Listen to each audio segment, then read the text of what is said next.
Now that we're heading back into a more normal real estate market, we're starting to see price reductions again.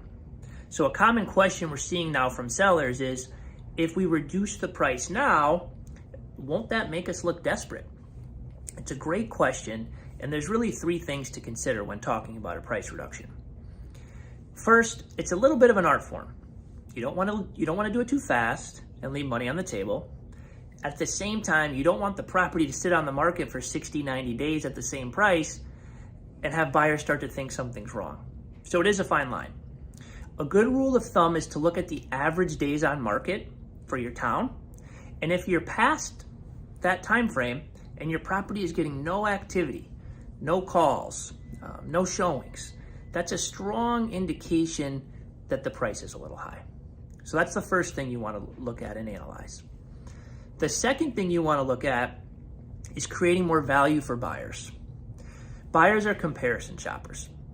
Every buyer has a size home they want to live in a certain area, and then they start to look at what features and benefits they get for that size home in that area for the price.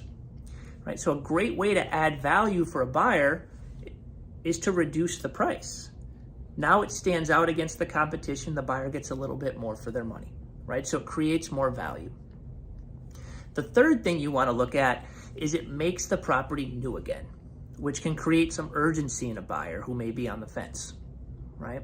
When the buyer sees that new price and now sees value in their eyes, it's new again. They're afraid someone else might take it from them because the price has just been reduced.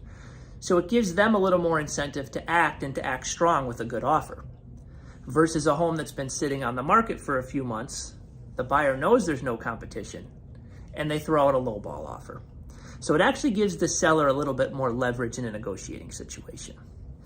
Obviously, real estate is extremely situational, and so are price reductions. If you have any questions on this, I'm always happy to talk, and I hope you have yourself a great evening.